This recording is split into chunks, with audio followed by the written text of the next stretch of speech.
Halo, selamat siang Tribuners. Anda sedang menyaksikan live update Tribun News edisi Rabu 17 November 2021 siang. Kami akan sajikan informasi teraktual dan menarik yang akan dilaporkan secara langsung oleh reporter kami di lapangan. Bersama saya Diamita, inilah live update selengkapnya. Kita menuju ke kabar pertama, Tribuners. Presiden Joko Widodo baru saja meresmikan tol Serang Panimbang di Kabupaten Lebak pada Selasa 16 November 2021. Ratusan warga memadati sepanjang jalan arah masuk tol Serang Panimbang.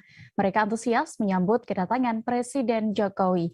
Informasi lengkapnya akan disampaikan oleh rekan Ahmad Tajudin, jurnalis Tribun Banten yang kini sudah tersambung bersama kami. Halo rekan Tajudin. Halo rekan Dea. Ya Tajudin, bagaimana bisa Anda informasikan, gambarkan suasana saat kunjungan kerja Presiden Jokowi ke Lebak dalam rangka peresmian tol Serang Panimbang ini?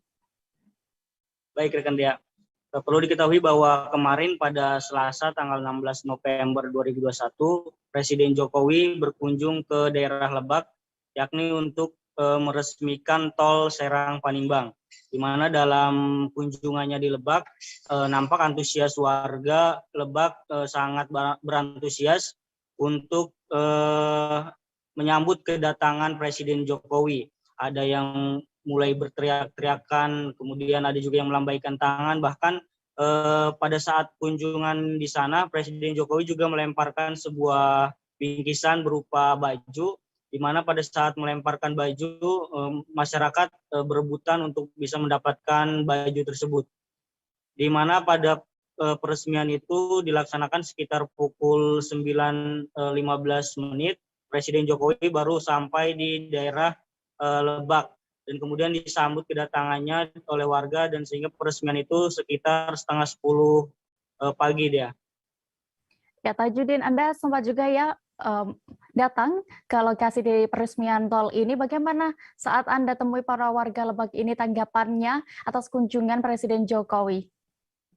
Baik, untuk tanggapan para warga sendiri, di mana tol Serang Panimbang ini merupakan tol yang ditunggu-tunggu warga, di mana dengan adanya peresmian yang dilakukan oleh Pak Presiden Joko Widodo yang kemarin telah berlangsung, mereka sangat menyambut baik, di mana menurutnya bahwa dengan adanya tol Serang Panimbang ini, mereka bisa cepat menggunakan tol tersebut untuk berpergian di daerah Serang maupun Jakarta, Dea.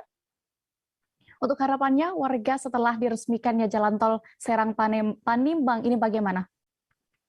Baik, untuk harapannya sendiri para warga berharap bahwa dengan adanya tol Serang Panimbang ini, mereka berharap bahwa tol ini bisa mempermudah mereka dalam beraktivitas untuk berpergian. Di mana dengan adanya tol Serang Panimbang ini, menurutnya mereka ketika ingin pergi ke Jakarta ataupun ke manapun, mereka dengan mudah melalui jalur tersebut. Di mana untuk jalur dari Jakarta ke Panimbang sendiri saat ini menurut informasi yang diterima bahwa hanya dengan waktu 2 jam masyarakat bisa begitu cepat dari Pandeglang, kemudian Lebak, Serang, bisa mempermudah dengan adanya tol tersebut. Harapannya ke depan bahwa tol tersebut menurut warga bahwa mereka berharap dengan adanya tol ini bisa bermanfaat untuk warga sekitar, dan tentunya tempat-tempat wisata yang ada di Lebak bisa tereksplor dengan adanya akses yang mudah tersebut ya. Baik, terima kasih rekan Ahmad Tajudin untuk laporan Anda dari Serang, Banten. Selamat kembali bertugas. Kita beralih ke Papua, Tribuners. Sebanyak 194 pastor Katolik setanah Papua memberikan seruan moral menanggapi kondisi terkini Provinsi paling timur Indonesia. Seruan ditujukan demi kemaslahatan semua pihak yang ada di tanah Papua, terutama orang asli Papua yang selama ini dirasa menjadi korban konflik. Detail informasinya akan disampaikan oleh rekan wartawan kami dari Tribun Papua. Ada Hendrik Rewa Patara yang kini sudah bergabung bersama kami. Halo rekan Hendrik. Halo, selamat sore rekan Dea dan juga Tribuners. Ya Hendrik, bisa Anda sebutkan hal apa yang membuat 194 pastor ini menyerukan pesan moral? Terima kasih rekan Dea, dapat saya laporkan bahwa dari hasil wawancara bersama pastor 154 pastor atau yang mewakili, mereka menyampaikan bahwa ada beberapa poin yang saya tangkap. Ini peristiwa kemanusiaan di Maibrat, peristiwa kemanusiaan di Kiwiro Kabupaten Pegunungan Bintang, dan juga terkait seruan gencatan senjata oleh 36 Iman Projo yang pada intinya mereka menyerukan terkait konflik yang terjadi di tanah Papua. Begitu rekan dia. Bisa Anda informasikan pesan moral tersebut apa saja yang disampaikan, rekan Hendrik? Oke rekan dia, dapat saya informasikan bahwa kurang lebih 50 tahun konflik politik ideologi antara orang wajib Papua dan pemerintah Indonesia sendiri ya menurut para pastor ini. Dan yakni mereka meminta agar peran utama gereja sebagai pembawa damai yakni bisa membantu agar pada saat konflik ini gereja bisa membantu agar bisa menyemangati maupun bisa menintervenir itu konflik yang terjadi. Begitu rekan dia. Lalu apa harapan ke depannya dari para pastor tersebut? Ya rekan dia, untuk harapan yang pasti mereka minta langkah yang pasti yakni dialog yang sangat bermartabat ya, agar bisa menuju atau bisa menyelesaikan masalah di tanah Papua. Begitu rekan dia. Baik, Tribuners, berikut akan kami tampilkan hasil wawancara dengan Hendrik bersama Pastor Agustinus Yerwayen selengkapnya. Seruan ini tidak lain adalah seruan kemanusiaan. Semua orang yang diciptakan setara, diciptakan segambar dan serupa oleh Allah Sang Pencipta, yang ditempati di berbagai daerah. Karena itu, kita semua yang hidup di tanah Papua ini dan semua pihak yang terkait harus mengingat, baik sebagai orang beragama atau juga sebagai orang yang memiliki kepedulian akan damai dan cinta di tanah Papua ini. Kita semua bergerak bersama untuk menciptakan itu, tetapi dengan tetap menghargai hak-hak hidup, terutama orang-orang asli Papua di tanah Papua, tanah yang diberkati ini. Karena suara moral tidak lain adalah panggilan semua orang yang hidup dan mengakui bahwa semua adalah ciptaan Tuhan, memelihara hak hidup siapapun orangnya, terutama di Papua ini, yaitu orang asli Papua. Demikian sedikit yang boleh kami sampaikan dari seruan moral ini, dan betapa besar harapan kami supaya dengan doa dan kerjasama semua pihak elemen. Beredar sebuah video yang menuding Wali Kota Solo Gibran Rakabuming Raka melakukan perangkap jabatan. Isi video itu mengklaim Gibran masih menjabat sebagai komisaris PT Wadah Masa Depan serta sebagai pemegang sahamnya. Gibran pun angkat bicara menanggapi pernyataan yang ada dalam video yang sudah viral itu. Untuk mengetahui lebih detailnya sudah bergabung bersama kami rekan jurnalis dari Tribun Solo, ada Fristin Intan yang akan menyampaikan informasi lengkapnya. Halo rekan Fristin. Halo rekan dia. Pristin, bagaimana penjelasan Gibran soal tudingan itu? Baik, terima kasih dia. Sebelumnya memang telah viral video dari channel YouTube Refli Harun mengatakan bahwa Gibran menjabat di PT Wadah Masa Depan sebagai komisaris utama sekaligus pemegang saham 250 lembar saham, yaitu sekitar 19%.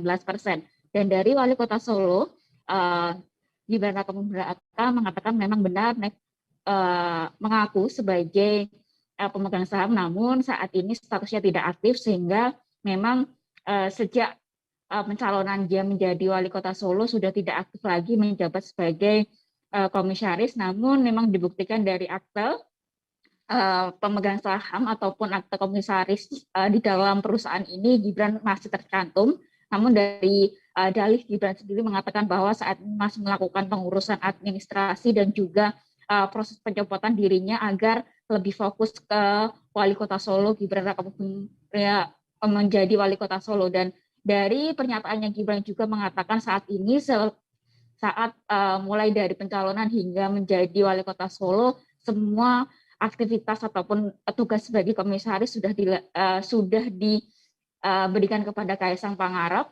Dan dari hasil pengakuannya Gibran juga mengatakan bahwa tanda tangannya dan juga namanya sudah tidak berlaku lagi di perusahaan itu. Iya. Lalu Fristin, bagaimana tanggapan terkait pengamanan psikologi politik? Baik, terkait dengan dosen psikologi politik UNS Muhammad Abdul Hafin ataupun sebagai pengamat psikologi politik terkait dengan langkah Gibran sendiri ataupun dengan adanya video viral ini menganggap Gibran dinilai ceroboh karena dianggap sebagai politisi muda dibilang dia tidak memperhatikan hal-hal kecil seperti hal seperti ini. Dan memang dari hasilnya juga Hakim mengatakan bahwa politisi muda di kota Solo terlebih lagi adalah Gibran Rakabuming Raka yang menjadi sorotan tak hanya di kota Solo tapi di negara Indonesia ini, menjadi reputasi seorang politisi ini menjadi syarat konflik kepentingan, walaupun skalanya mungkin kecil bahkan tidak berarti, tapi ini menjadi persepsi dari masyarakat menjadi sangat berbeda karena adanya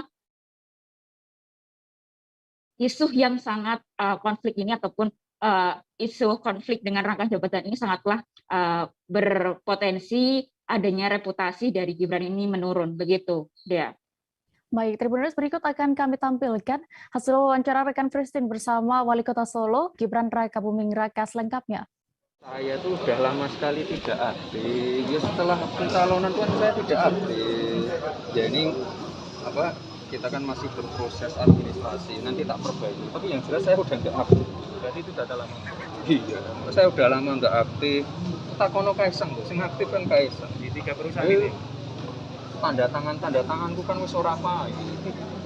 Udah lama sebelum sebelum pencalonan.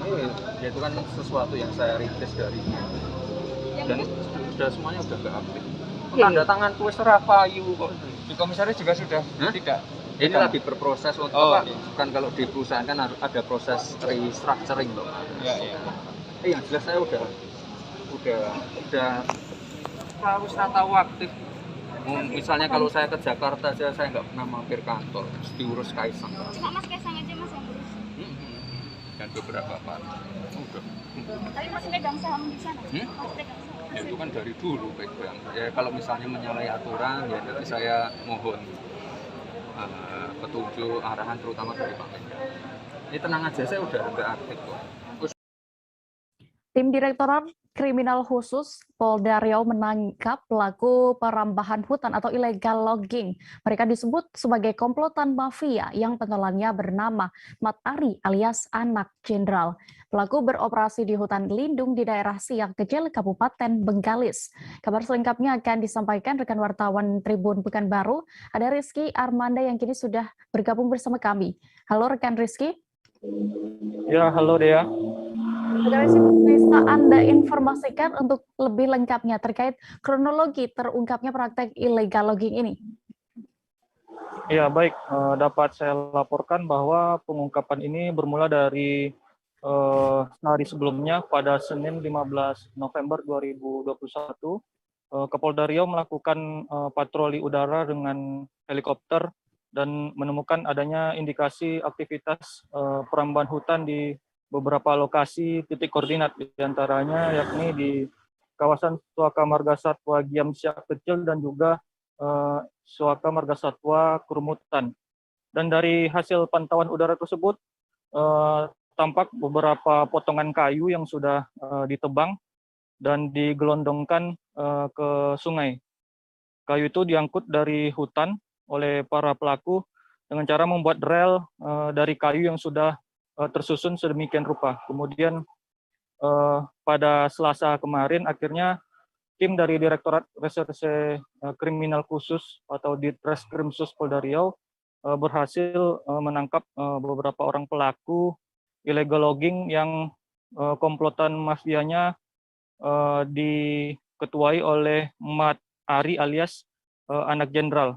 Pelaku beroperasi di hutan lindung di daerah Giam Siak Kecil di Kabupaten Bengkalis, dan saat itu tim juga mengamankan barang bukti sejumlah 10 ton kayu jenis rimba campuran, begitu dia. Rizky, berdasarkan informasi yang sudah Anda dapatkan dari Kapolda Riau, ini sempat menyebutkan bahwa perambahan hutan ini menjadi cikal bakal kerusakan lingkungan di Riau. Bisa Anda jelaskan? Ya, dalam pernyataannya memang Kapolda Riau menyampaikan terkait hal tersebut, di mana dia mengatakan bahwa perambahan hutan menjadi pintu awal dari kerusakan lingkungan yang ada di Provinsi Riau, di mana hutan dirusak lewat skema penebangan liar. Setelah dijarah kayunya, kemudian hutan yang asri mulai mengering dan dibakar pada musim kemarau.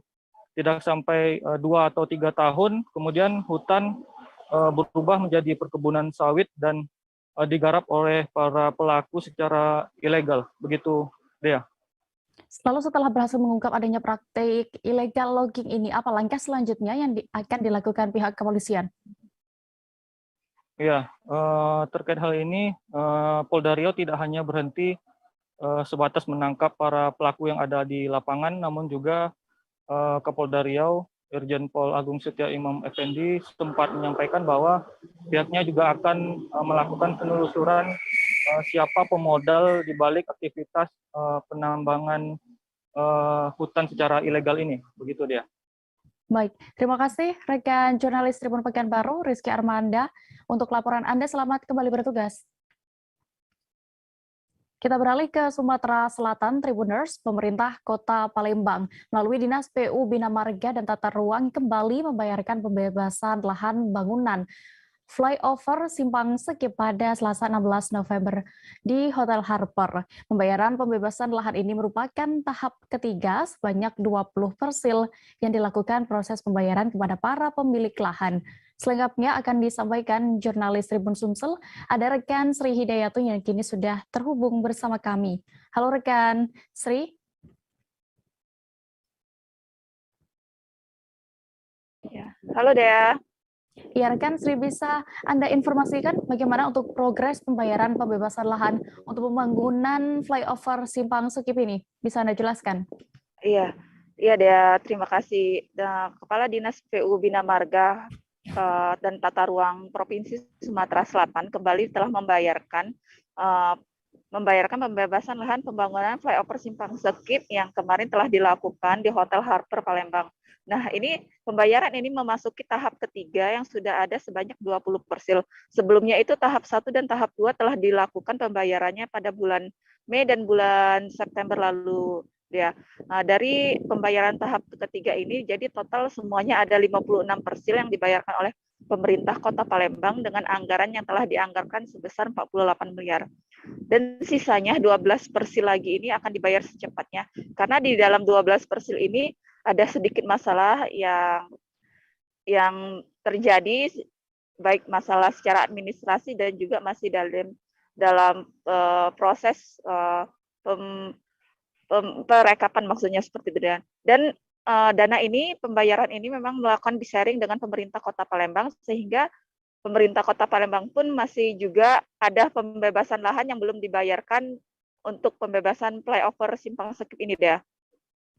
Ya, lalu setelah sebagian ya berarti ya pembayaran pembebasan lahan ini sudah dibayarkan, lalu kapan? Apakah sudah ada informasi rencana pembangunan flyover Simpang Sekip ini sendiri? Oh ya, Kepala BPPJN Wilayah Sumsel ini Ki Agus Saiful Anwar menegaskan saat ini proses pengerjaan pembangunan flyover Simpang Sekip ini sudah memasuki tahap tender. Ini tahap lelang kepada nanti siapa yang akan dapat menangnya. Nah, setelah dari tender lelang ini maka akan bisa dilakukan groundbreaking. Ditargetkan ini akhir Desember ini dipastikan untuk bisa dilakukan groundbreaking atau paling tidak selambat-lambatnya ini di Januari 2022, Dea. Terakhir, rekan Sri, bisa Anda jelaskan apa sebenarnya tujuan dengan dibangunnya flyover Simpang Sekip ini? Ya, flyover Simpang Sekip ini membentang dari ruas Jalan R. Sukamto hingga ke Basuki Rahmat. Di sini untuk mengurai titik kemacetan yang ada di sekitar lokasi. Karena di Kota Palembang saat ini sudah banyak sekali titik-titik kemacetan jalan yang ada di Kota Palembang ini. Nah, salah satunya ditambahnya dengan flyover Simpang Sekip ini akan mampu mengurai kemacetan yang ada di Kota Palembang, ya. Karena selain itu juga sudah ada beberapa flyover dan underpass yang ada di Kota Palembang yang sudah dibangun saat ini. Baik, Tribuners, berikut akan kami tampilkan hasil wawancara rekan jurnalis kami bersama Dharma Budi selaku Kepala Dinas PU Bina Marga dan Tata Ruang Provinsi Sumsel selengkapnya. Laporan Pak itu tadi ada 20 ya. 20% yang kita lakukan pembayaran. Sisa 12%. Dari 12% itu 9% yang sudah menandatangani MOU kesepakatan harga. Ada 3% yang belum ini. Dari 9 itu, dari 12 itu 9 sudah ini, yang 3 yang belum sepakat sepertinya. Nah 9 itu minta dilakukan ukur ulang. Mungkin ada luasan yang berbeda, tidak masalah. Yang penting harga pembebasannya dulu kita pegang itu. Target kita kapan Pak pembayarannya sisain 12 itu? Target ini ya harus selesai tahun ini. Kalau enggak tuh kita jadi silpa uangnya. Uangnya masih ada di kita. Target kita ya kalau bisa November ini selesai. Kalaupun tidak selesai kami tutup. Jadi ternyata 9 yang bisa dibayar, 9 bayar itu. Yang 3-nya mungkin kita pending sampai tahun depan. Tapi Tribuners, kami akan kembali seusai jeda berikut, tetaplah di live update. Oke, apa kabar Bang Ariski di sini untuk strateginya? Kalau saya sendiri di Jumit 37 ini yang semalam baru mulai, saya udah sebenarnya aku nggak ngerasa itu penangkapan atau penggerebegan atau apapun itu, karena gini loh, posisinya kriteria. Jadi kita mengenal disebut dengan stroke yang tidak berdarah dengan stroke yang berdarah. Stroke yang tidak berdarah itu biasanya ditandai dengan adanya penyumbatan. Kalau itu terjadi di sini mungkin pikirnya tidak ke situ kali ya, tapi kalau di Korea atau di Kamboja itu ada beberapa paper yang saya itu Mas, ya, dulunya tukang koran. Oh gitu ya, Tukang koran. Ya, saya baca itu Pak. Tuh kan, pernah baca kan? Jadi kalau saya jadi tanggam itu udah bersyukur banget. Si anak ini dijadikan sebagai tersangka begitu. Ya, kalau ini kita bicara yang di luar kasus Sebongombo ya. Dengan nama hujan shower, di mana terdapat batas jelas antara daerah hujan dan tidak hujan yang biasanya terjadi pada fase awal mature stage atau tahap berbahaya itu Kang. Jadi mulai artinya terjadinya perlembekan. Nah itu untuk penetrasi akan sulit gitu ya.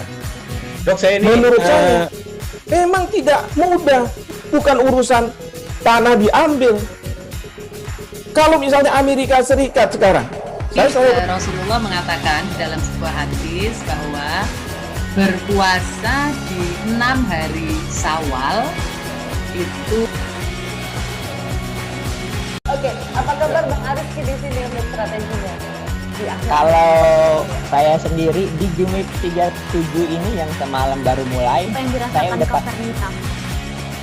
sebenarnya aku nggak ngerasa itu penangkapan atau penggerebegan atau apapun itu, karena gini loh, posisinya kriteria.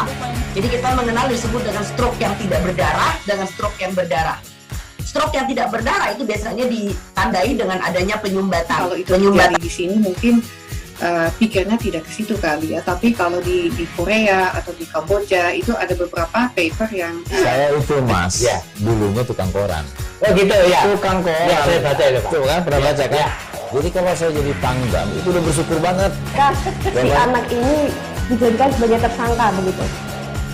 Ya, kalau ini kita bicara yang di luar kasus Sebongombo ya. Dengan nama hujan shower, di mana terdapat batas jelas antara daerah hujan dan tidak hujan yang biasanya terjadi pada fase awal mature stage atau tahap berbahaya itu Kang. Jadi mulai artinya terjadinya perlembekan. Nah itu untuk penetrasi akan sulit gitu ya. Dok, saya ini menurut saya memang tidak mudah, bukan urusan tanah diambil. Kalau misalnya Amerika Serikat sekarang, Rasulullah mengatakan dalam sebuah hadis bahwa berpuasa di 6 hari Syawal itu. Oke, apa kabar Bang Ariski di sini untuk strateginya? Kalau saya sendiri di Jumit 37 ini yang semalam baru mulai, saya udah sebenarnya aku nggak ngerasa itu penangkapan atau penggerebegan atau apapun itu, karena gini loh, posisinya kriteria. Jadi kita mengenal disebut dengan stroke yang tidak berdarah dengan stroke yang berdarah. Stroke yang tidak berdarah itu biasanya ditandai dengan adanya penyumbatan. Kalau itu terjadi di sini mungkin pikirnya tidak ke situ kali ya, tapi kalau di Korea atau di Kamboja itu ada beberapa paper yang Saya itu Mas, dulunya tukang koran. Oh gitu ya. Tukang koran. Ya, saya baca itu Pak. Tuh kan, pernah baca kan? Jadi kalau saya jadi Pangdam, itu udah bersyukur banget. Si anak ini dijadikan sebagai tersangka begitu.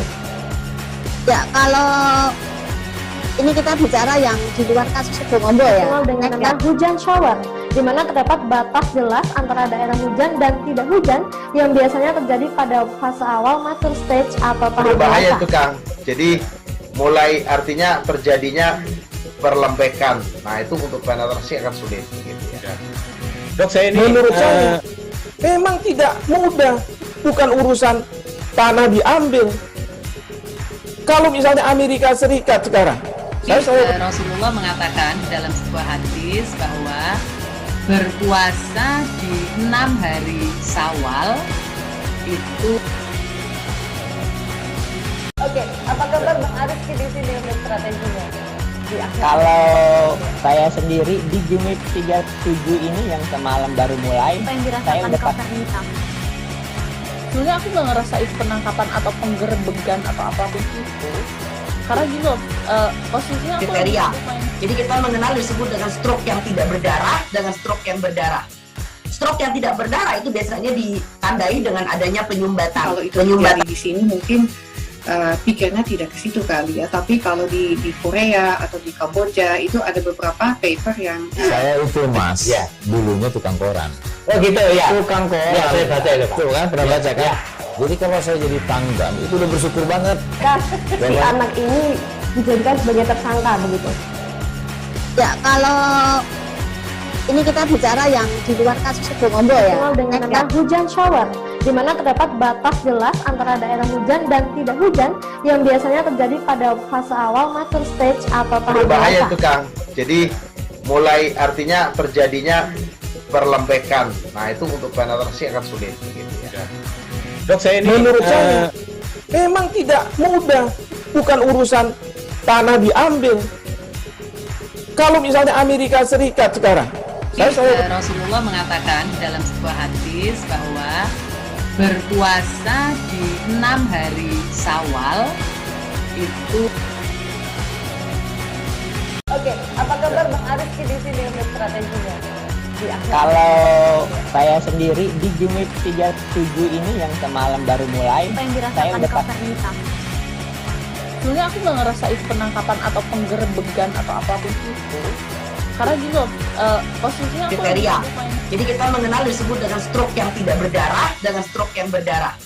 Stroke yang tidak berdarah itu biasanya ditandai dengan adanya penyumbatan. kalau itu terjadi di sini mungkin pikirnya tidak ke situ kali ya, tapi kalau di Korea atau di Kamboja itu ada beberapa paper yang Saya itu Mas, dulunya tukang koran. Oh gitu ya. Tukang koran. Ya, saya baca itu Pak. Tuh kan, pernah baca kan? Jadi kalau saya jadi Pangdam, itu udah bersyukur banget. Si anak ini dijadikan sebagai tersangka begitu. Ya, kalau ini kita bicara yang di luar kasus Sebongombo ya. Dikenal dengan nama hujan shower, di mana terdapat batas jelas antara daerah hujan dan tidak hujan yang biasanya terjadi pada fase awal mature stage atau tahap Berbahaya dewasa. itu Kang. Jadi mulai artinya terjadinya perlembekan. Nah itu untuk penetrasi akan sulit. Gitu ya. Dok, saya ini menurut saya memang tidak mudah, bukan urusan tanah diambil. Kalau misalnya Amerika Serikat sekarang, Rasulullah mengatakan dalam sebuah hadis bahwa berpuasa di 6 hari Syawal itu. Terima kasih Anda masih menyaksikan live update Tribuners. Kita menuju ke kabar berikutnya. Sulaiman, warga Jalan Masjid Taufik, gang keluarga orang tua dari Alvin Sanjaya, korban penikaman oleh mantan ketua OKP, meminta polisi segera menangkap pelaku. Pria yang sehari-hari bekerja sebagai penarik becak bermotor ini mengaku laporan anaknya yang menjadi korban penikaman di Percut Seituan tidak berjalan. Informasi lengkapnya akan disampaikan rekan Fadli, jurnalis Tribun Medan yang kini sudah tersambung bersama kami. Halo rekan Fadli. Halo Dea. Rekan Fadli, untuk bisa Anda jelaskan terlebih dahulu kronologis kejadian penikaman ini? Baik, kronologi kejadian ini terjadi pada hari Sabtu, tepatnya tanggal 13 malam. Nah, Alfi Sanjaya ini saat itu sedang bekerja di suatu tempat usaha ikan, dan tiba-tiba ketua OKP ini datang lalu menyuruhnya untuk membeli sabu. Namun karena korban ini takut membeli sabu sehingga dia menolak, hingga akhirnya dipaksa oleh pelaku untuk naik sepeda motor Honda Revo dan dibawa ke suatu tempat yang sunyi. Nah, di tempat tersebut, tepatnya itu di Jalan Haji Hanif, korban ditikami oleh mantan ketua OKP Kecamatan Medan Deli. Seperti itu, Dea. Lalu korban ini mendapatkan luka di bagian tubuh mana saja saat insiden itu? Baik, saat itu kejadian korban mendapat luka di bagian bokong belakang, terus bagian perut sebelah kirinya, dan dia juga hampir digorok oleh pelaku di bagian lehernya. Beruntung korban masih bisa menyelamatkan diri sehingga luka tusukan atau luka goresan yang seharusnya di leher korban jadi kena di bagian tangannya. Seperti itu, Dea. Fadli, bisa Anda informasikan untuk perkembangan laporan korban? Tadi pengingat juga sempat saya sebutkan bahwa ayah korban ini mengklaim laporannya tidak dijalankan. Iya, kita kemarin ke rumah korban dan bertemu kepada orang tuanya. Jadi laporan itu sampai sekarang menurut keterangan keluarga korban, begitu juga dengan korban, belum ada dimintai keterangan baik saksi maupun korban. Jadi saat ini memang laporannya seperti tidak berjalan, namun kita telah mencoba menghubungi Kapolsek Procesetuan untuk menanyakan perkembangan kasus penikaman ini. Jadi beliau mengatakan, Kompol M. Agustiawan mengatakan bahwa kasus ini memang saat ini tengah dilidik. Karena ini bersifat peristiwa, ia menyebutkan harus mereka ulang dan memintai keterangan dari saksi dan korban. Jadi saat ini memang laporannya menurut keterangan polisi masih berjalan dan pemrosesan lidik. Seperti itu, Dea.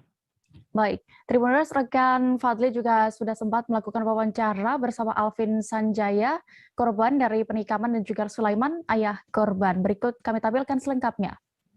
Karena dia kan sebagai ketua BP kan, tapi jangan suruh yang tidak anak saya nggak pakai, suruh dia beli. Karena anak saya nggak mau beli, ditekamnya. Jadi saya nggak suka kayak gitu. Seharusnya secepatnya lah tangkap dia. Jadi Bapak berharap ini cepatlah ya. Nah, orang Bapak ini udah ada nggak sejauh ini dipanggil pihak kepolisian, dimintai keterangan? Tapi nggak ada responnya, nggak ada. Nggak ada. Jadi baru masih buat LP saja, Pak? Nggak, udah apanya, bisunya udah masuk sana. Udah, Pak. Nah, tapi nggak ada orang tuh ke TKP kan gitu. Jadi mau digoroknya juga? Digorok juga. Karena nggak mau disuruhnya beli sabu. Iya. Ini udah berapa kali dia nyuruh kamu beli sabu? Sering Bang, kemana tidak pernah mau. Oh, jadi karena selalu menolak, sehingga dia geram lah gitu ya? Geram mungkin, Bang. Itu kapan kejadiannya? Malam minggu. Malam minggu kemarin? Ya, sekitar habis aja Nisa. Jadi yang di bokong itu berapa jahitan? Tidak dijahit, cuma inilah dijahit ini. Ah, yang di perut? Ya. Yang di perut berapa jahitan itu? 5 jahitan. 5 jahitan. Jadi ini udah dilaporkan kasusnya? Sudah. Melapor kemana? Polsek Percut ada, Bang. Polsek Percut ya? Jadi udah lapor tuh nggak ada responnya, nggak ada. Jadi sejauh ini kayak mana hasil laporannya? Ada nggak perkembangannya? Perkembangannya belum tahu, Bang. Belum ada pihak kepolisian yang menghubungi? Nggak ada, belum ada. Belum ada. Kita menuju ke Lampung, Tribuners. Jajaran Satreskrim Polresta Bandar Lampung berhasil mengungkap kasus pencurian dengan kekerasan atau juras. Tim Opsnal Resmo Polresta bersama Satreskrim Polsek Kedaton berhasil mengamankan 2 orang pelaku yang telah ditetapkan sebagai tersangka. Identitas kedua tersangka yakni Doli Harahap, berusia 21 tahun, warga Cileksi Bogor, dan rekannya bernama Heriadi, 30 tahun, warga Sepangjaya, Labuhan Ratu, Bandar Lampung. Detail informasinya akan disampaikan oleh rekan wartawan kami dari Tribun Lampung, ada Joviter Husin yang kini sudah bergabung bersama kami. Halo, rekan Joviter. Halo Dea. Bagaimana untuk proses penangkapan 2 tersangka curas ini, pencurian dengan kekerasan, bisa Anda informasikan? Ya, untuk penangkapan 2 tersangka Doli dan Heriadi ini dilakukan pada hari Minggu tanggal 14 November kemarin. Kedua tersangka diamankan antara melakukan aksi pencurian dengan kekerasan atau dengan modus jambret ponsel milik korban. Adapun korban sendiri mengalami penjamretan oleh kedua tersangka ini sekitar sebulan lalu di wilayah Kedaton, Bandar Lampung. Baik, Dea.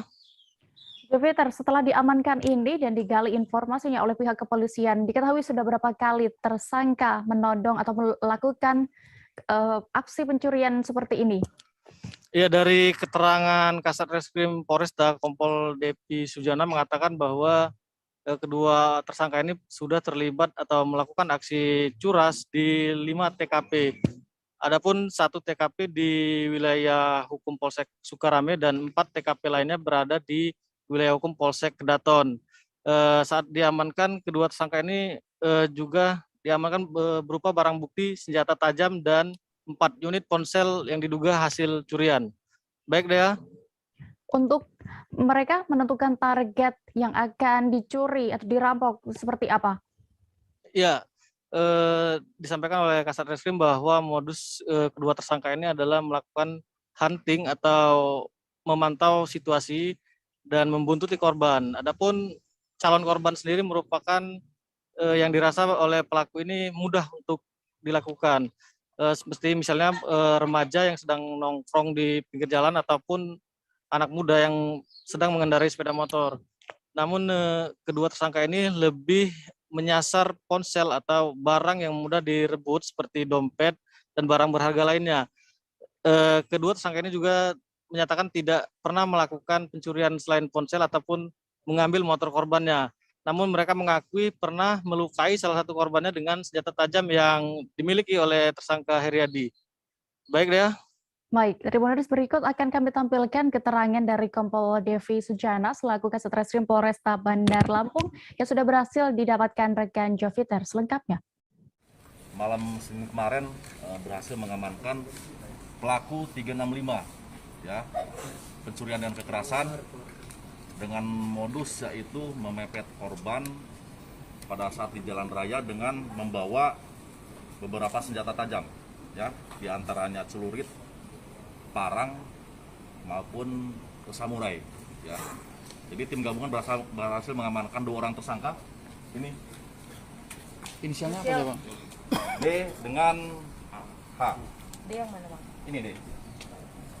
Ya, kemudian dari hasil pengembangan ternyata kedua tersangka tersebut sudah beberapa kali melakukan tindak pidana serupa di wilayah hukum Polresta Bandar Lampung, diantaranya di Kedaton 4 kali, kemudian di Sukarame 1 kali.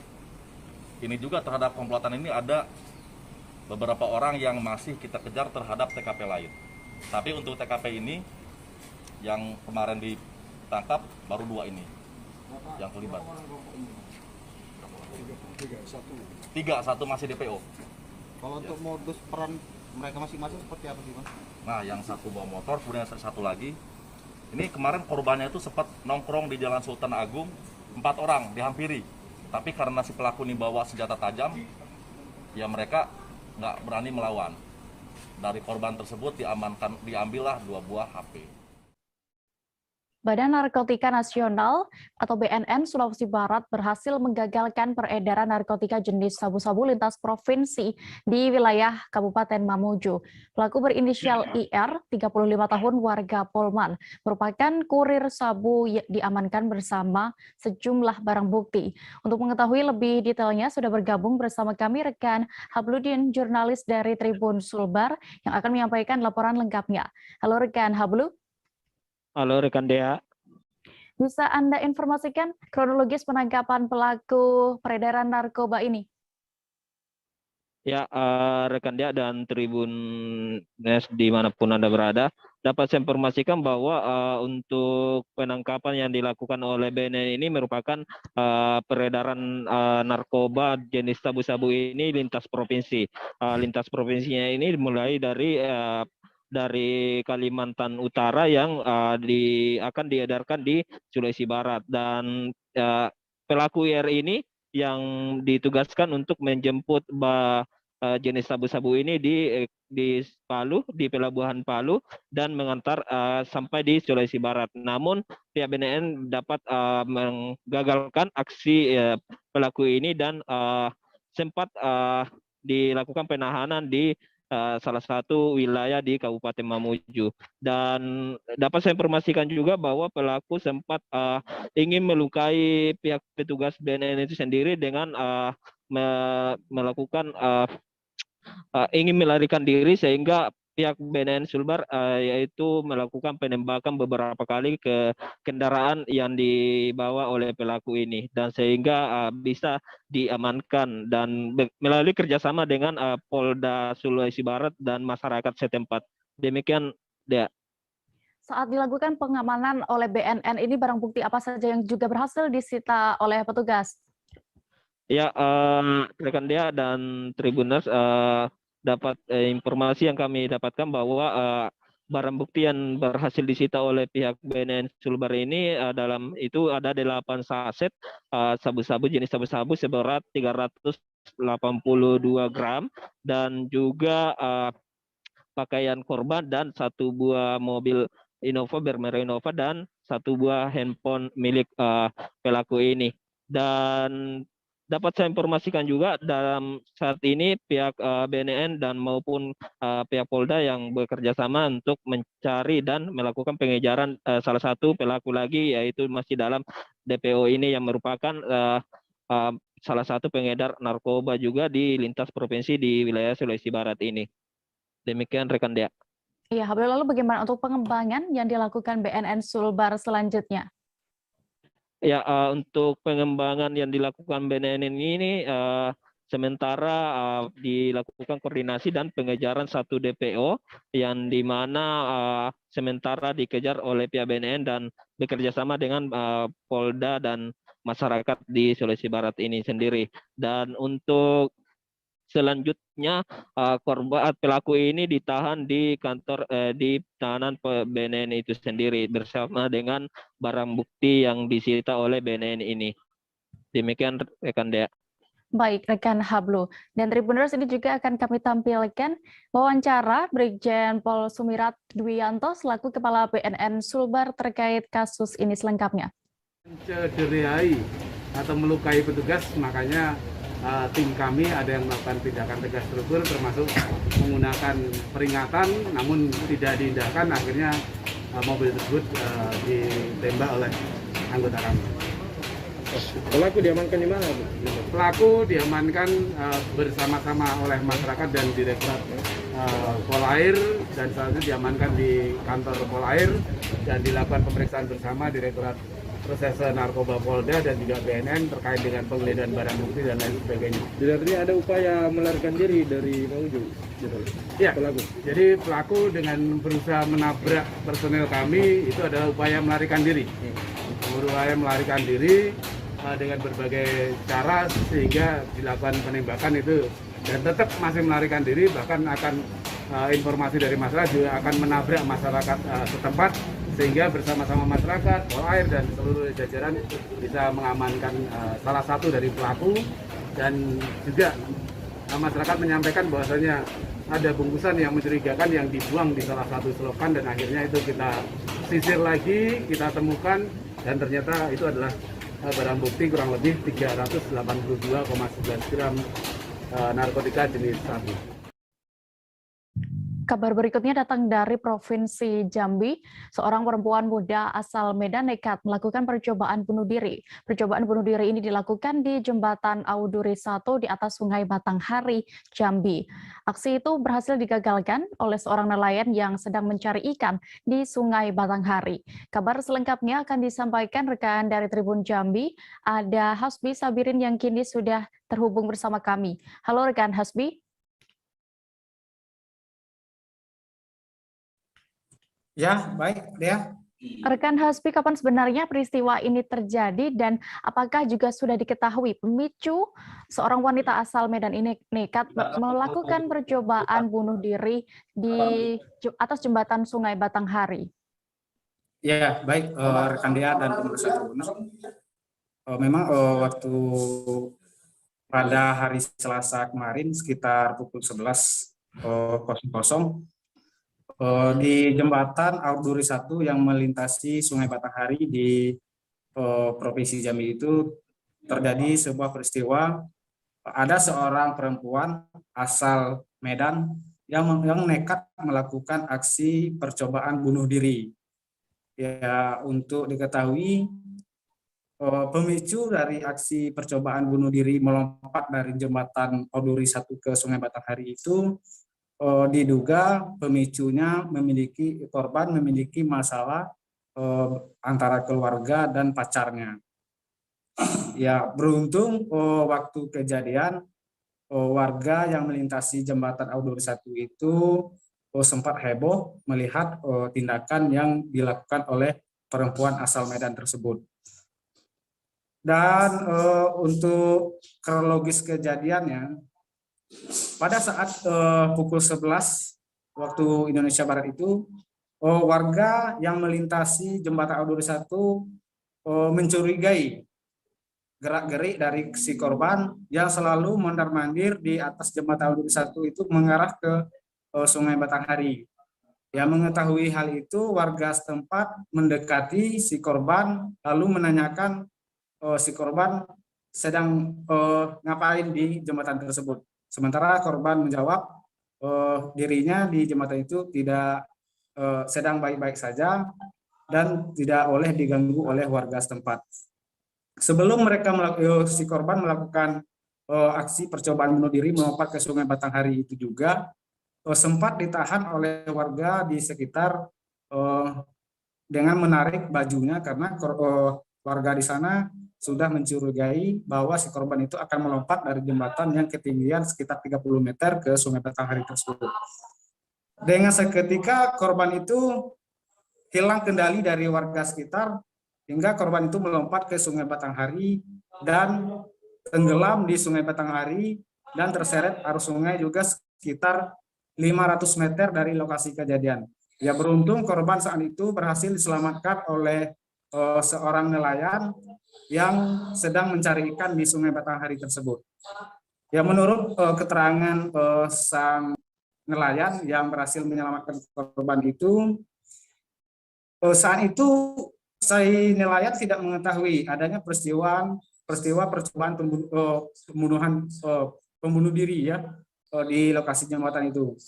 Dia melihat di jembatan itu sangat ramai masyarakat dan warga heboh di atas jembatan itu sambil meminta tolong mengarah kepada si nelayan itu. Ya, dengan insting si nelayan itu melihat ke arah tengah Sungai Batanghari, melihat ada seorang korban yang tenggelam dan meminta pertolongan. Dengan mengetahui hal itu, si nelayan langsung bergerak cepat mendayung perahu kecilnya untuk memberikan pertolongan kepada korban tersebut dan berhasil diselamatkan. Begitu dia. Ya, Hasbi, lalu apakah diketahui identitas dari wanita asal Medan itu dan juga bagaimana kondisinya saat ini? Ya, baik. Setelah mendapatkan pertolongan dari seorang nelayan dan warga sekitar, korban itu sempat mengalami kritis atau pingsan setelah terseret arus Sungai Batanghari sejauh 500 meter. Jadi dapat bantuan dari warga sekitar, dibawa ke puskesmas, kemudian dibawa ke rumah sakit umum yang ada di Kota Jambi. Kemudian korban mendapat pertolongan karena korban itu sudah mengalami paru-parunya itu sudah dipenuhi air sehingga susah untuk bernapas, dan korban sudah berhasil diantarkan oleh warga sekitar ke keluarganya dengan kondisi sehat dan sudah mendapatkan perawatan. Bahkan pihak keluarga sudah mengucapkan terima kasih kepada pihak nelayan dan warga sekitar yang telah menyelamatkan dari korban tersebut. Untuk identitas korban ini perlu saya sampaikan, korban ini merupakan perempuan muda asal Medan bernama Nokita Sianturi, usianya masih di 18 tahun. Dia ke kota Jambi sudah 2 bulan terakhir, yaitu mengikuti saudara kandungnya yang berada di kota Jambi. Ya, niatnya ke Jambi itu untuk melakukan mencari kerja. Ya, informasi yang kita dapat dari warga sekitar yang turut membantu korban kemarin, dia menyebut pemicu dari korban melakukan aksi percobaan bunuh diri itu ya salah satunya dengan frustasi karena pekerjaan tak kunjung didapatkan. Kemudian si korban juga jalan-jalan sama pacarnya hingga pulang larut malam, tidak berani pulang ke rumah, takut dimarahi saudaranya. Akhirnya si korban nekat tidur di jembatan Auduri di atas Sungai Batanghari tersebut. Untuk diketahui juga, korban itu sudah di atas jembatan Auduri sudah sejak jam 9 malam pada Senin kemarin, hingga pada pukul 11 pagi Selasa kemarin. Akhirnya si korban nekat untuk melakukan percobaan bunuh diri dan melompat dari jembatan ke Sungai Batanghari tersebut. Begitu dia. Baik, Tribuners, berikut akan kami tampilkan hasil wawancara rekan jurnalis kami bersama Samsul Bahari selaku nelayan yang menyelamatkan pelaku percobaan bunuh diri dan juga Ruslan, saksi selengkapnya. Berapa jauh Pak dari lokasi dia jatuh Pak? Dari lokasi jatuh saya 500 meter. Terus ada pun berapa jauh Pak dari lokasi dia jatuh Pak? Dari lokasi jatuh saya 500 meteran sudah. Sudah anyut gitu. Posisinya sudah tenggelam ya? Tenggelam timbul. Cuma tangannya Pak yang naik ke atas. Udah biasa sering juga bantu orang kan. Jadi saya tuh dari banding yang juga kan. Itulah kenal saya tadi berani juga bantu juga. Itu perahu itu lah kesulitannya. Cuman mungkin lah belum ada juga loh. Masih nak selamat kan. Kalau juga Tuhan bertolong juga kan. Perahu saya tidak juga papo. Tidak juga apa-apa. Pas pegang itu dia ada mau rontak-rontak kat situ. Nah, saya dayung lah ke pinggir. Bukan melompat terpleset. Itu dia ngomong dewek si korban ngomong jadi sambil saya bawa ke pinggir tadi dia cuma terpleset ya. Bukan dia coba bunuh diri bukan. Itu tidak tahu lah dia cuma yang ngomong dewek macam itu. Cuman ngomong orang ibaratnya itu apa sudah sekarat. Bisa dipercaya bisa juga tidak percaya. Nah, orang setengah pikir ada berapa lagi tidak normal. Cuman dia ngomong terpleset. Sebanyak 25 rumah hangus dalam kebakaran di Jalan Fort Timur, Jalan Lorong L, Kelurahan Koja, Kecamatan Koja, Jakarta Utara. Kebakaran diduga terjadi karena orang dengan gangguan jiwa berinisial J bermain korek api. Selengkapnya akan disampaikan rekan jurnalis kami dari Tribun Jakarta. Ada Gerald Leonardo Agustino yang kini sudah terhubung bersama kami. Halo rekan Gerald. Ya, halo rekan Dea, selamat siang juga Tribuners, dimanapun Anda berada. Ya, silakan bisa Anda informasikan untuk kronologi kebakaran ini selengkapnya. Ya, Dea dan juga Tribuners dapat saya sampaikan, saat ini saya masih berada di lokasi kebakaran yang terjadi di Jalan Lorong L dan juga Jalan Fort Timur, tepatnya di wilayah RW 8 dan juga RW 10, Kelurahan Koja, Kecamatan Koja, Jakarta Utara, di mana kebakaran hebat terjadi pada Selasa 16 November 2021 kemarin, tepatnya sekitar pukul 16.30 waktu Indonesia Barat, dan kebakaran ini terjadi begitu cepat hingga menghanguskan puluhan rumah yang ada di wilayah ini.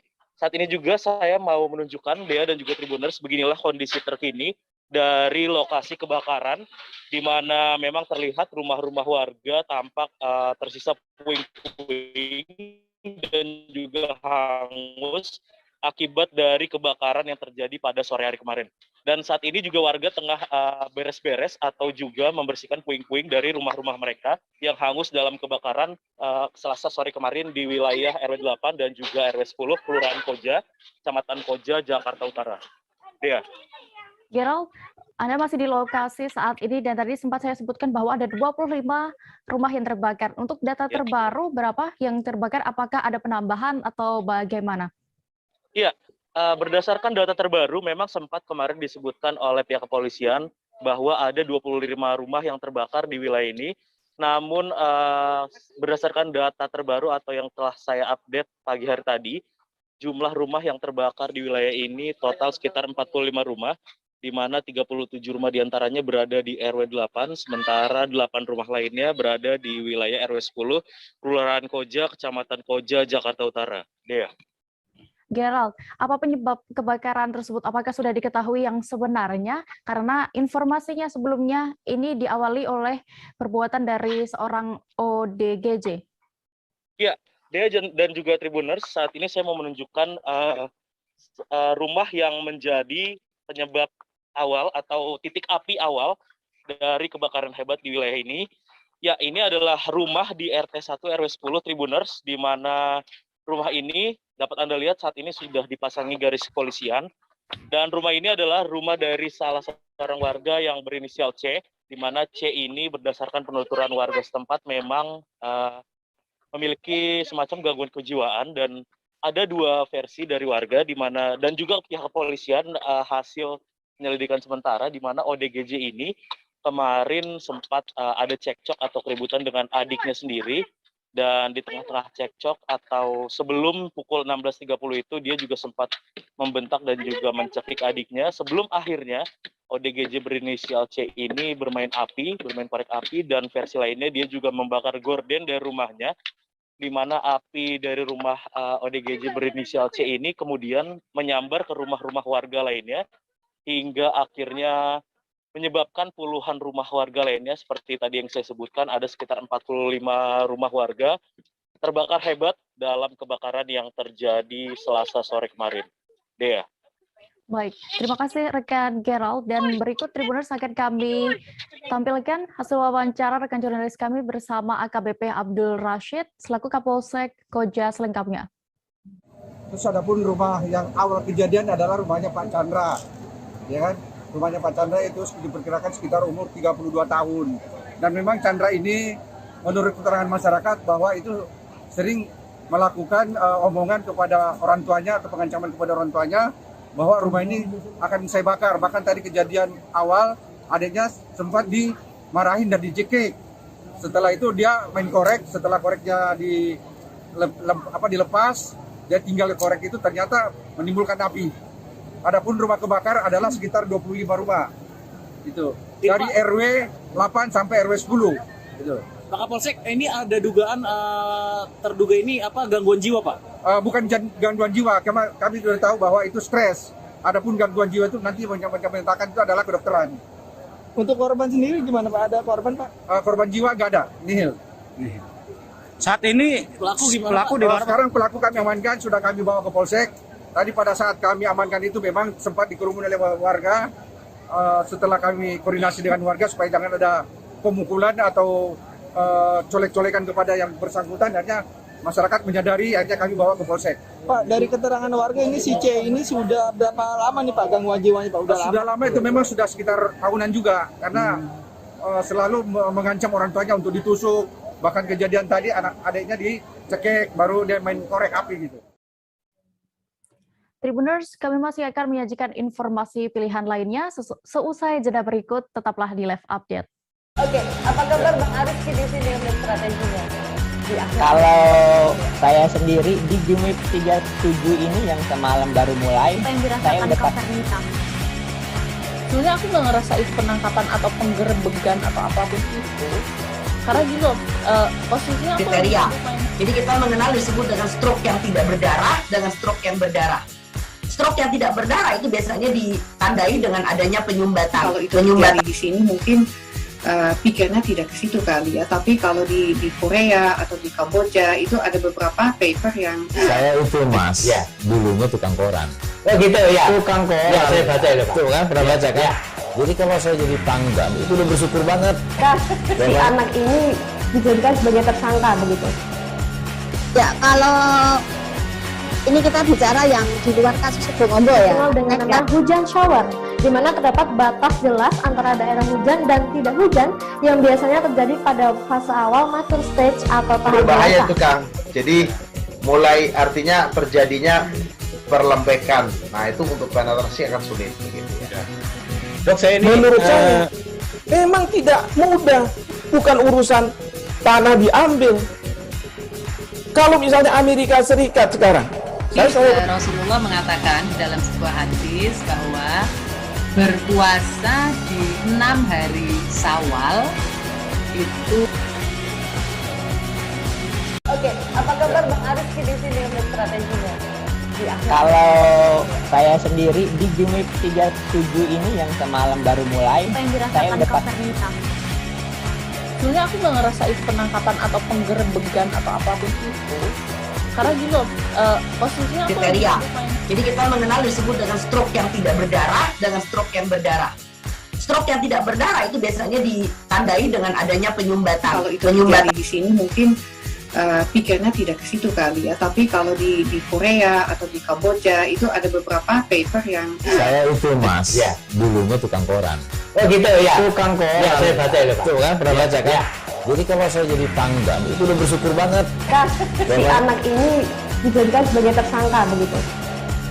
Ya, kalau ini kita bicara yang di luar kasus Sebongombo ya. Dikenal dengan nama hujan shower, di mana terdapat batas jelas antara daerah hujan dan tidak hujan yang biasanya terjadi pada fase awal mature stage atau tahap Berbahaya dewasa. itu Kang. Jadi mulai artinya terjadinya perlembekan. Nah itu untuk penetrasi akan sulit begitu ya. Dok, saya ini menurut saya memang tidak mudah, bukan urusan tanah diambil. Kalau misalnya Amerika Serikat sekarang. Kembali di live update, kita menuju kabar berikutnya. Tribuners, Direktorat Tindak Pidana Ekonomi Khusus Barreskrim Polri menggulung sindikat pinjol ilegal PT AFT yang meneror ibu rumah tangga di Wonogiri, Jawa Tengah hingga berujung bunuh diri. Barang bukti uang sitaan pimpinan pinjol ilegal tersebut dirilis di hadapan awak media di Barreskrim Polri, Jakarta Selatan. Informasi lengkapnya akan disampaikan oleh rekan Ikman Ibrahim, jurnalis Tribun News yang kini sudah tersambung bersama kami. Halo rekan Ikman. Ya, rekan dia. Ikman, bisa Anda laporkan bagaimana untuk perkembangan kasus pinjol ilegal yang sempat meneror ibu di Wonogiri hingga berujung bunuh diri? Ya, memang benar, Dea. Direktorat Tindak Pidana Ekonomi Khusus Barreskrim Polri menyita total uang senilai 217 miliar rupiah dari sindikat pinjaman online ilegal PT AFT yang menjadi peneror ibu di Wonogiri hingga akhir hidup. Adapun uang ini disita dari 7 nomor rekening dan 4 bank berbeda. Dan pada Selasa kemarin, barang bukti uang sitaan pinjol ilegal itu dirilis di hadapan awak media di Gedung Barreskrim Polri Jakarta Selatan. Adapun PT AFT ini bertindak sebagai perusahaan penyelenggara transfer dana. Perusahaan ini bermitra dengan Koperasi Simpan Pinjam Inovasi milik bersama yang menaungi sejumlah aplikasi pinjol ilegal. Satu di antaranya memang pinjol ilegal yang meneror ibu di Wonogiri hingga akhir hidup. Salah satunya aplikasi pinjol ilegal Fulus Mujur. Pinjol ilegal ini yang diduga meneror seorang ibu di Wonogiri hingga akhir hidup. Oke, Ikman, Demikian, Dea. bisa Anda informasikan, Ikman, ada berapa total tersangka dalam kasus ini? Ya, memang kemarin disampaikan Direktur Tindak Pidana Ekonomi Khusus Barreskrim Polri, Brigjen Wisnu Hermawan, menyatakan bahwa pihaknya menetapkan 13 orang tersangka kasus pinjol ilegal tersebut. Adapun 3 dari 13 tersangka tersebut merupakan warga negara asing.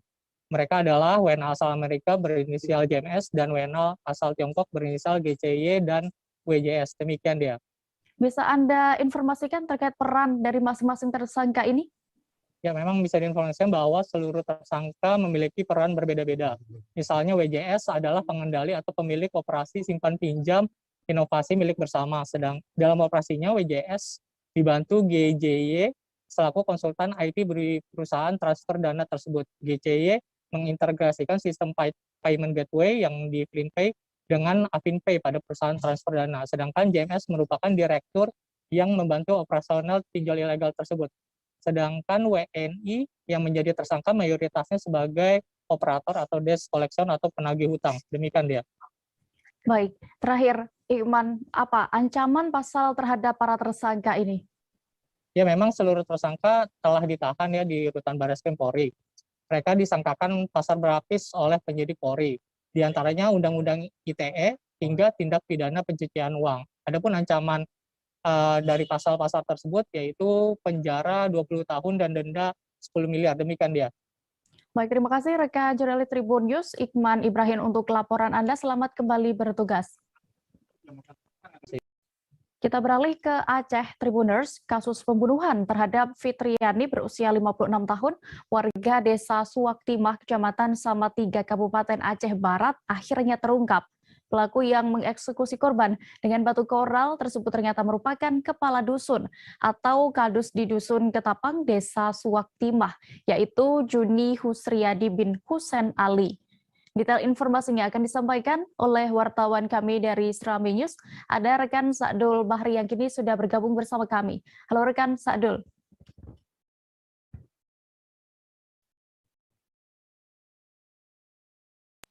Ya, rekan dia. Rekan Sa'dul, bagaimana bisa Anda ceritakan kembali untuk kronologis kejadian pembunuhan yang dilakukan pelaku ini? Ya, baik rekan dia. Pada 2 November yang lalu,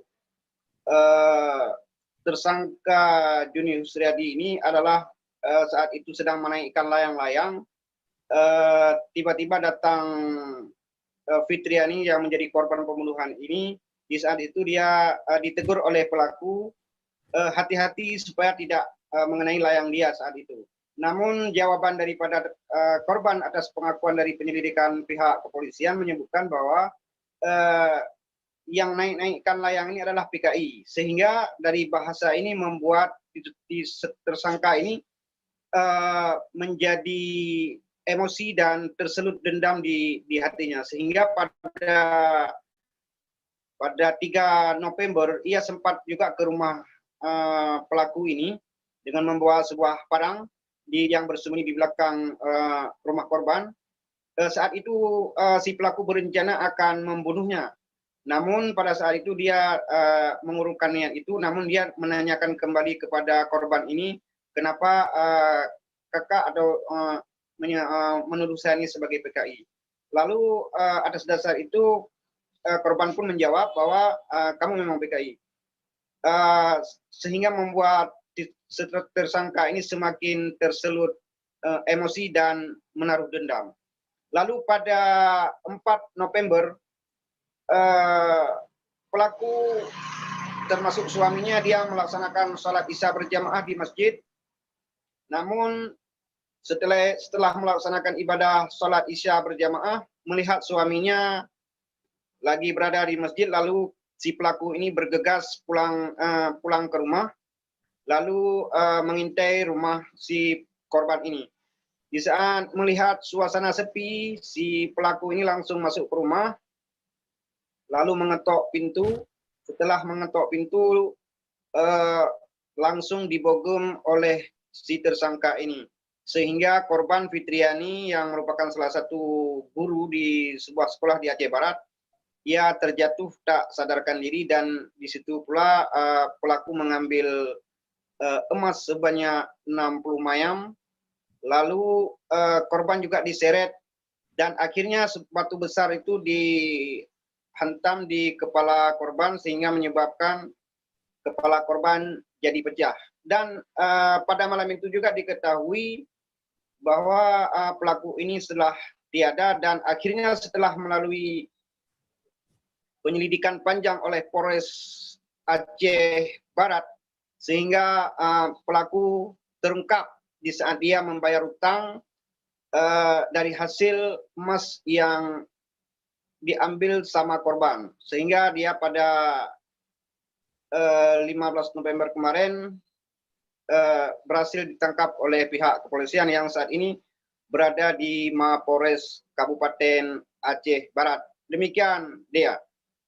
Lalu setelah berhasil ditangkap pelaku ini, rekan Sadul, bagaimana langkah selanjutnya yang dilakukan pihak kepolisian menyangkut kasus tersebut?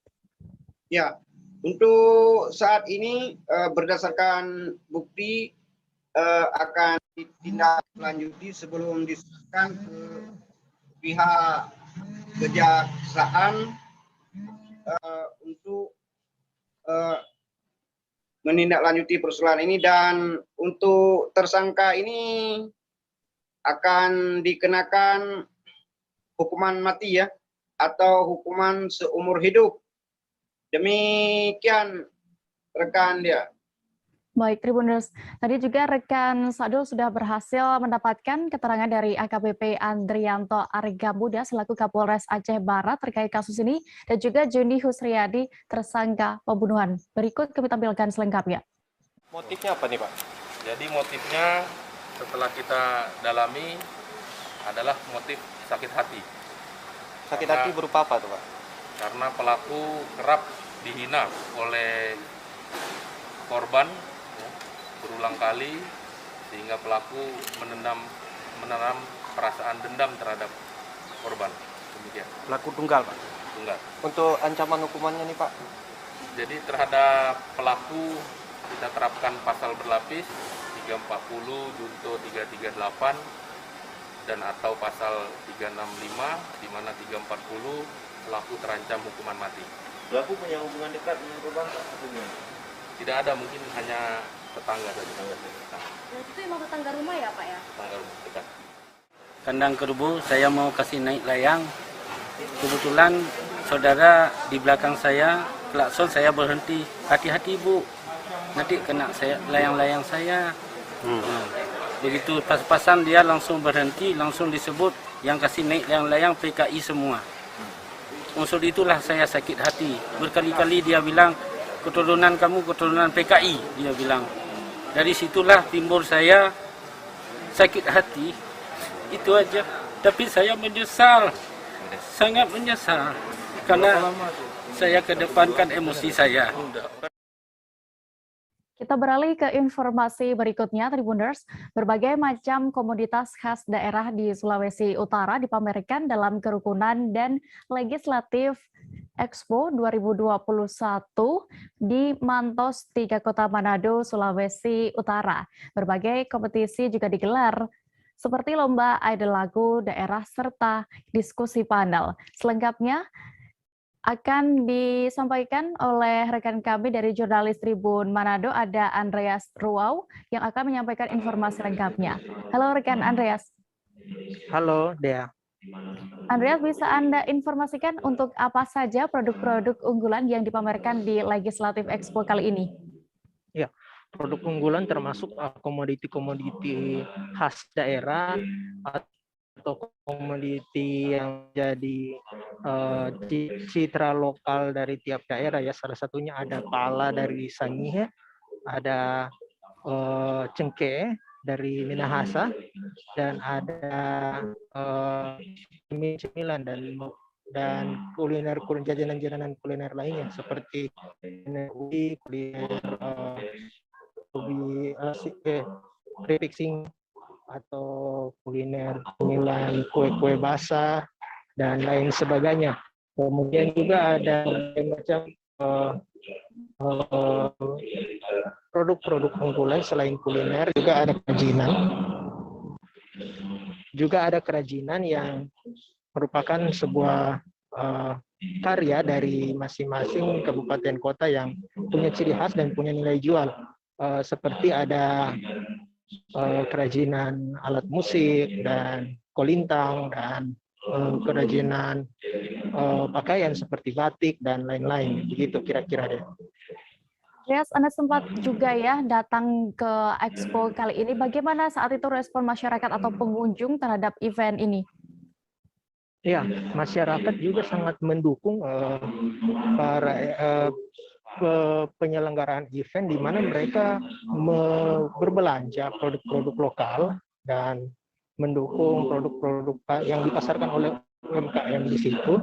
Di antaranya ada jajanan khas daerah, dan mereka juga sangat antusias mengikuti berbagai macam kegiatan atau termasuk lomba-lomba yang ada di situ, dan menyaksikan langsung para anggota-anggota legislatif yang hadir dan mengenal langsung dengan mereka, yaitu dengan berkenalan atau berfoto bersama dengan para anggota legislatif dan berfoto juga di daerah-daerah stand-stand pameran. Itu kira-kira dia. Berdasarkan pantauan Anda, bagaimana saat itu kondisi di lokasi acara? Ya, walaupun cukup ramai dan cukup padat pengunjung ya, karena itu berada di area Manado Town Square, Kota Manado, yang merupakan pusat perbelanjaan, sehingga diterapkan protokol kesehatan yang cukup ketat di situ. Namun tidak ada yang melanggar atau tidak ada yang melonggarkan protokol kesehatan, di mana mereka tetap memakai masker, berjaga jarak, dan mencuci tangan, dan bahkan sebelum masuk diharuskan untuk melakukan scan barcode Peduli Lindungi, sehingga di lokasi event itu bukan hanya penampilan dan ciri khas saja yang ditampilkan, tapi juga menampilkan ketaatan masyarakat terhadap prokes. Gitu kira-kira ya. Baik, terima kasih rekan jurnalis dari Tribun Manado, Andreas Roa, untuk informasi Anda. Selamat kembali bertugas. Kita beralih ke informasi berikutnya. Ribuan bibit mangrove ditanam di pantai Tanjung Burung, Kelurahan Tanjung, Kecamatan Mempawah, Hilir. Kegiatan ini dilakukan untuk mencegah terjadinya abrasi di pantai Tanjung Burung. Hal itu juga tentunya untuk membantu masyarakat pesisir agar terhindar dari abrasi yang setiap tahunnya banyak mengikis daratan. Kabar selengkapnya akan disampaikan rekan wartawan dari Tribun Pontianak, ada Ramadan yang kini sudah terhubung bersama kami. Halo rekan Ramadan. Ya, selamat siang Dea. Ya, Rama, bisa Anda jelaskan penanaman mangrove ini atas inisiasi siapa dan siapa saja juga yang terlibat dalam penanaman mangrove di sana? Ya, selamat siang Tribuners semuanya. Patut kita jelaskan bahwasannya di Kabupaten Mempawah memang diisi dengan jalur pesisir, di mana penanaman mangrove ini sendiri memang diinisiasi oleh PT Borneo Alumina Indonesia ataupun PT BAI yang ada di Kabupaten Mempawah, bekerja sama ataupun menggandeng langsung pihak Mempawah Mangrove Conservation ataupun MMC untuk melakukan penanaman mangrove tersebut juga. Selain itu juga menggandeng yaitu masyarakat sekitar dan juga beberapa organisasi yang ada di Kabupaten Mempawah, seperti itu ya.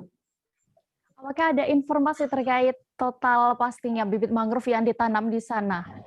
Ya, untuk total bibit mangrove berdasarkan informasi yang kita terima bahwasanya untuk penanaman saat ini ada sekitar 6.000 bibit mangrove yang ditanam. Namun ini bukan yang pertama kali untuk penanaman mangrove di sekitar pesisir pantai ataupun di sekitar pesisir Kabupaten Mempawah.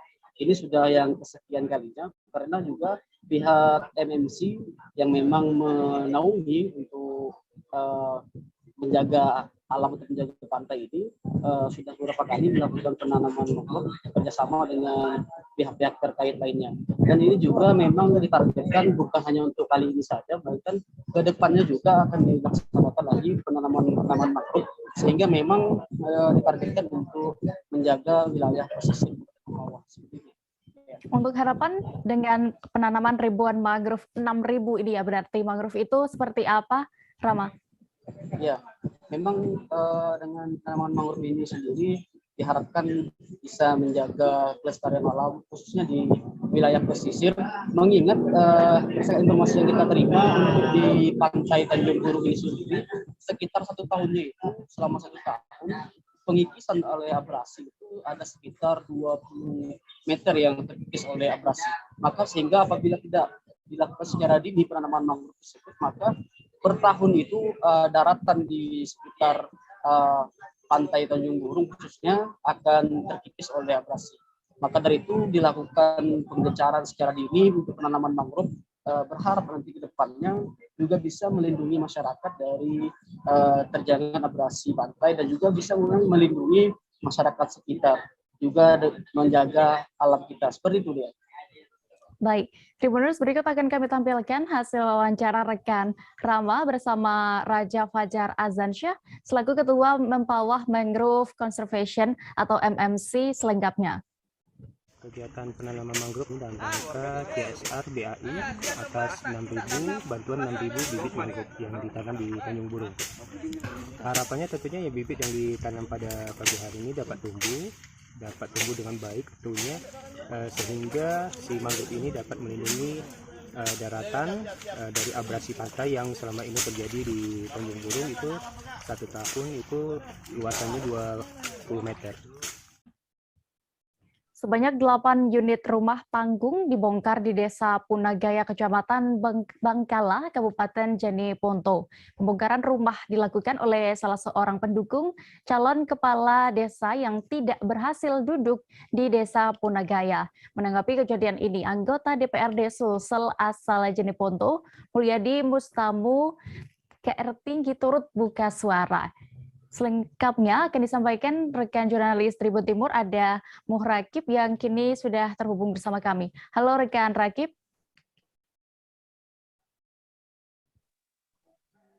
Ya, halo. Rekan Rakib, bisa Anda informasikan apa sebenarnya pemicu pembongkaran rumah di Desa Punagaya ini? Makasih dia di studio. Sebagaimana kita ketahui bahwa pada tanggal 15 November kemarin telah terjadi pemilihan kepala desa serentak di Kabupaten Jeneponto, Sulawesi Selatan yang diikuti oleh 41 desa. Nah, di mana di 3 titik desa yang sudah memang diduga untuk akan terjadi dugaan kekerasan, salah satunya Desa Punagaya, Desa Papaluang yang ada juga di Kecamatan Bangkala, dan Desa Bontocini yang ada di Kecamatan Rumbia. Nah, pada saat berlangsung, yang di Desa Punagaya ini ada salah satu calon kepala desa yang tidak menerima kekalahan karena dia sangat antusias untuk memenangkan pertarungan pilkades serentak yang terjadi kemarin. Nah, untuk pembongkaran rumah sendiri itu diduga simpatisan dari calon kepala desa yang tidak duduk ini berdalih ke calon kepala desa yang lain. Nah, pembongkaran rumah itu berlangsung kemarin, ada sekitar 8 unit rumah yang dibongkar dan tidak menutup kemungkinan akan bertambah kembali. Seperti itu dia. Lalu Rakib, berdasarkan informasi Anda, apakah ada dugaan seperti berapa jumlah unit rumah yang juga masih terancam akan dibongkar di Desa Punagaya?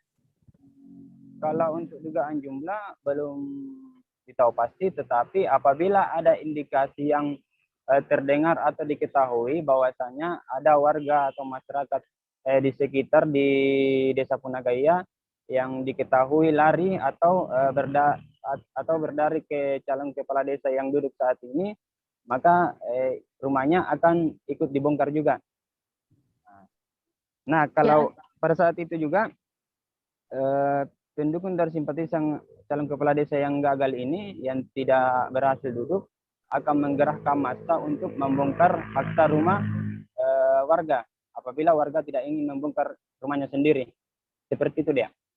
Lalu Rakib, bagaimana untuk nasib dari pemilik rumah yang sudah menjadi korban pembongkaran rumah ini? Ya, untuk nasib pemilik rumah saat ini yang 8 unit itu, alhamdulillah sudah ada salah satu anggota DPRD dari provinsi yang merupakan juga warga Desa Punagaya memfasilitasi lokasi untuk membangun rumahnya di lahan milik anggota DPRD provinsi ini atas nama Mulyadi Mustamu. Nah, di mana Mulyadi Mustamu ini adalah seorang mantan kepala desa juga di Desa Punagaya sebelum dia berdari ke calon anggota duduk di DPRD provinsi. Nah, Lalu untuk ya? Untuk keamanannya sendiri, sesuai pantauan saya semalam bahwa dari pihak Polsek Bangkala itu menurunkan anggotanya puluhan orang, dibantu dengan Korps Brimob yang dari Polda yang dari Polda Sulsel yang ikut mengamankan kemarin pilkada serentak di Jeneponto. Seperti itu, Rin. Ya, lalu apakah ada desa lain yang mengalami hal serupa ini, Rakib, di saat pilkada serentak di Jeneponto? Nah, untuk di desa lain ada hal yang serupa, tepatnya di Dusun Pandang-Pandang, Desa Palajau, Kecamatan Ngarungkeke, Kabupaten Jeneponto, Sulawesi Selatan. Nah, hal yang serupa ini juga terjadi perbedaan pemilihan kepala desa, di mana warga ini menempati saudara dari salah satu calon kepala desa yang ada di Desa Palajau yang tidak berhasil duduk juga di kantor desa. Nah, pada saat itu menurut warga dia mencoblos sesuai apa yang diinginkan oleh pemilik tanah. Nah, pemilik tanah ini dia mempunyai hubungan saudara dengan calon kepala desa yang gagal ini. Nah, saat ini di Desa Palajau sendiri baru satu rumah yang terbongkar. Namun ada 23 rumah yang terancam dibongkar karena berada di lokasi pemilik tanah ini. Seperti itu dia. Baik, Tribuners, berikut akan kami tampilkan hasil wawancara rekan Rakib bersama Ibtu Asrullah selaku Kapolsek Bangkala selengkapnya.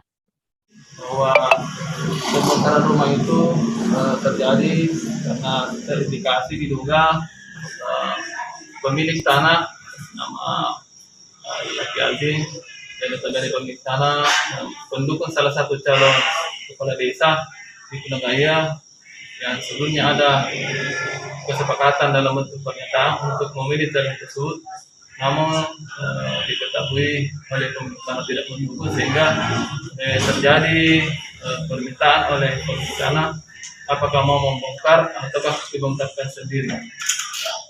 Jadi yang terjadi di lapangan dibongkar sendiri atau terjadi pembongkaran? Yang minta untuk dibongkarkan, yang mau bongkar sendiri, dibongkar sendiri. Ya, calon kepala desa diduga tidak memilih calon yang didukung oleh pemilik tanah. Jadi yang sekarang didukung pemilik tanah. Terjadi. Sampai saat ini 8 rumah yang sudah terbongkar. Nanti kita lihat kemungkinan kalau berkembang sesuai dengan pernyataan. Jadi ada potensi untuk penambahan. Semua di dalam tanah itu sudah ada pernyataan. Tribuners, informasi tadi sekaligus menutup perjumpaan kita dalam live update siang ini, dan juga lantaran masih di tengah pandemi, kami kembali mengingatkan kepada Anda untuk selalu menerapkan protokol kesehatan dimanapun berada. Jangan lupa juga untuk saksikan live update selanjutnya pukul 4 sore di seluruh kanal YouTube Tribun Network. Saya Deamita beserta kru yang bertugas pamit, terima kasih dan sampai jumpa. Jangan lupa like, subscribe, dan share ya!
Pak Jokowi sudah keluar.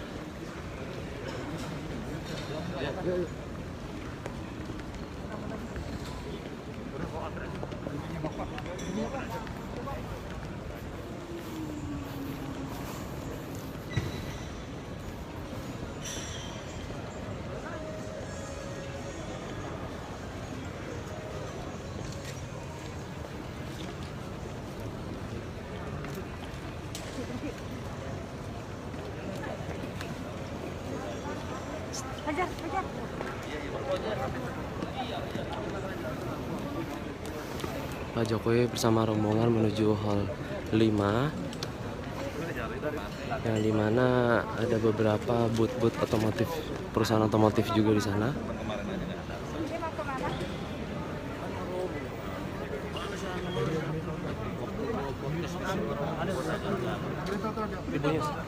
Detik.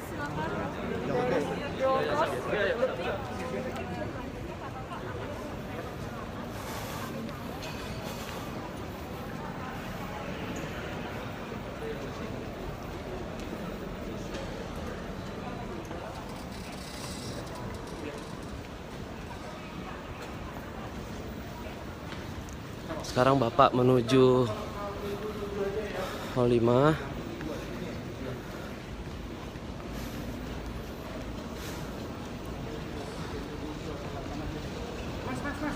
Langsung pintu 7.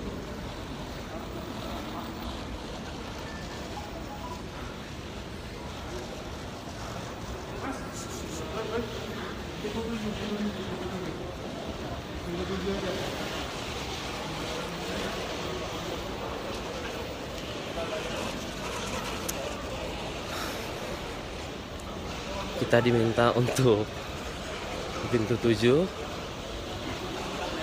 di mana itu bagian ujung booth, bagian ujung hall.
Kita masuk sini.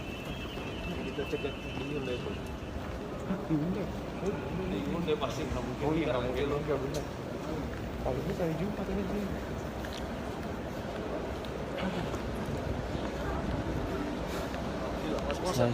Saya sudah di hall 7, ujung dari hall Gias. Ya, di sini saya di hall 7 ini ada Hino, Astra Financial juga ada, dan beberapa aksesoris dan kendaraan bermotor juga. Sini awak media, di mana kunjungan Jokowi tadi berada di hall 5. Kami awak media diminta untuk mengabadikan tinjauan Bapak Jokowi di hall 7.